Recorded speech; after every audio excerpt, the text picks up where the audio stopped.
नमस्कार. माय मराठी स्कूल माझी मराठी शाळा या यूट्यूब चॅनलवर आपणा सगळ्यांचं स्वागत आहे. आपण इयत्ता 8वीतील गणित विषयाची सिरीज पाहत आहोत. तर चला जाऊया प्रत्यक्षात स्क्रीनवर. इयत्ता 8वी विषय गणित घटक एकचल समीकरणे आणि आज आपल्याला सराव संच 12.1 मधील प्रश्न 1 यामधील 4 उपप्रश्न जे आहेत ते सोडवायचे. तर सुरुवात करूया. पहिला प्रश्न आहे, प्रत्येक समीकरणानंतर चलासाठी दिलेल्या किमती त्या समीकरणाच्या उकली आहेत का ते ठरवा. पहिलं उदाहरण आहे x - 4 = 3. आता या ठिकाणी x = -1, x = 7 आणि x = -7 अशा किमती घेऊन त्या समीकरणाच्या उकली आहेत का ते आपल्याला ठरवायचे. पहिल्यांदा x = -1 ही किंमत ठेवू. पहिल्यांदा इथे बघा -1 आहे ना, -1 पुन्हा हे -4, -1 -4 = 3. एक्सच्या ठिकाणी आपण -1 लिहिलेलं आहे, बाकी हे -4 आणि =3 हे आहे तसंच. आता वजा ज्या वेळेला असतं तेव्हा करायची असते बेरीज आणि चिन्ह येतं वजा, म्हणून -1 -4 = -5 = 3. परंतु -5 आणि 3 हे काय समान आहेत का? नाही. म्हणजे -5 हे समान नाहीत, बरोबर की नाही, 3 इतके. म्हणून -5 आणि 3 हे समान नाहीत, म्हणजे डावी बाजू आणि उजवी बाजू समान नाही. हे चिन्ह आहे, समान नाहीचं चिन्ह. इंग्लिशमध्ये त्याला नॉट इक्वल टू असं आपण म्हणतो. म्हणून x = -1 ही समीकरणाची उकल नाही. आता समीकरणात x = 7 ही किंमत ठेवू. ही 7 - 4, एक्सच्या जागी फक्त 7 लिहिले. 7 - 4 = 3. 7तून 4 गेले 3, म्हणून 3 = 3. म्हणजे डावी बाजू बरोबर उजवी बाजू, म्हणजे डावी बाजू आणि उजवी बाजू समान आहे. इकडे 3 आहे, इकडे 3 आहे. म्हणून x = 7 ही समीकरणाची उकल आहे. आता समीकरणात x = -7 ही किंमत ठेवू. इथे आहे ना, म्हणजेच काय -7 पुन्हा हे -4 आहे तसंच =3. वजा करायचं असतं अधिक आणि चिन्ह द्यायचं असतं वजाचं, म्हणजे -7 - 4 = -11, म्हणून -11 = 3. परंतु -11 आणि 3 हे काय समान आहेत का? नाही आहेत ना, समान नाही आहेत. म्हणजे डावी बाजू आणि उजवी बाजू ही समान नाही. म्हणून x = -7 ही समीकरणाची उकल नाही.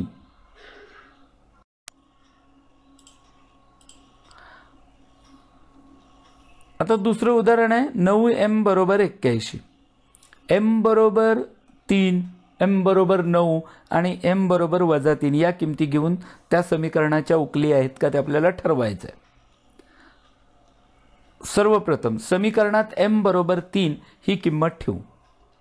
म्हणून बघा 9 × 3, कारण 9m म्हणजे 9 × m, m ची किंमत आपण 3 घेतली आहे, म्हणून 9 × 3 = 81. 9 त्रिक 27 होतात, म्हणून 27 = 81. परंतु 27 आणि 81 हे काय समान नाहीत, म्हणजेच डावी बाजू आणि उजवी बाजू या समान नाहीत. म्हणून m = 3 ही समीकरणाची उकल नाही.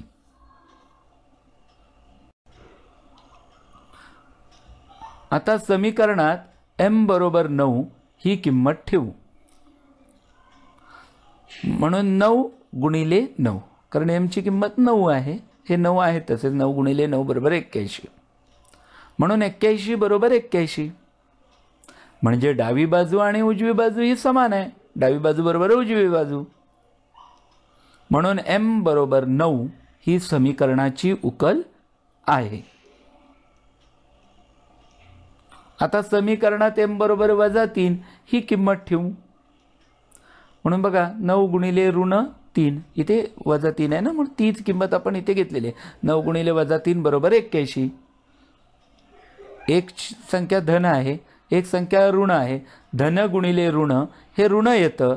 9 त्रिक 27, म्हणून ऋण 27 = 81. परंतु ऋण 27 आणि 81 हे काय समान आहेत का? नाही, असमान आहेत. 27 वेगळे, 81 वेगळे आणि त्यात हे ऋण 27 आहेत. ऋण 27 वेगळे, 81 वेगळे, बरोबर. म्हणजे डावी बाजू आणि उजवी बाजू ही समान नाही. म्हणून m बरोबर -3 ही समीकरणाची उकल नाही. तिसरं उदाहरण आहे बघा. 2a अधिक 4 बरोबर 0, a बरोबर 2 घ्या, a बरोबर -2 घ्या, a बरोबर 1 घ्या आणि मग ती किंमत समीकरणाची उकल आहे का ती ठरवा. सर्वप्रथम समीकरणात a बरोबर 2 ही किंमत ठेवू. आता बघा 2a म्हणजे 2 गुणिले a, म्हणून 2 गुणिले 2, कारण a बरोबर 2 ही किंमत घेतली आपण.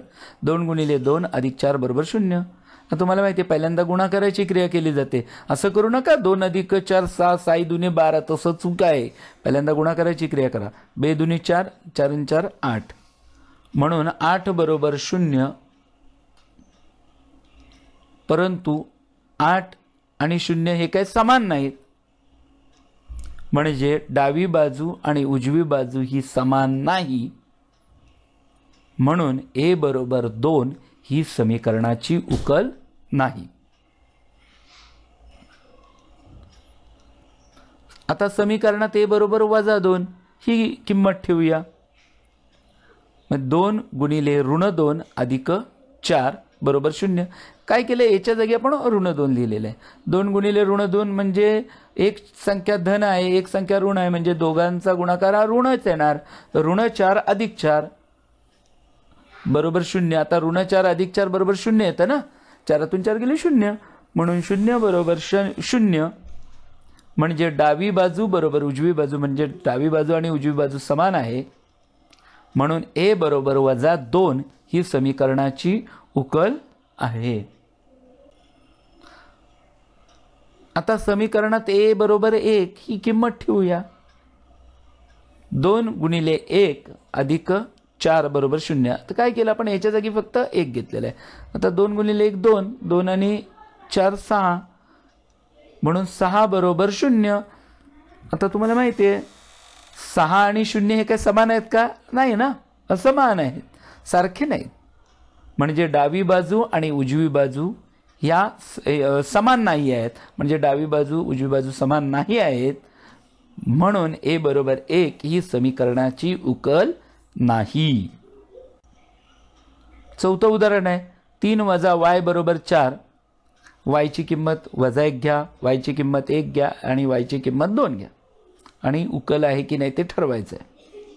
पहिल्यांदा समीकरणात y बरोबर -1 ही किंमत ठेवू. आता या ठिकाणी y ची किंमत आपण -1 घेतली आहे ना, म्हणून 3 वजा आणि कंसामध्ये -1 लिहिले, कारण 2 चिन्ह लागोपाठ असे असले की कंस द्यावा लागतो.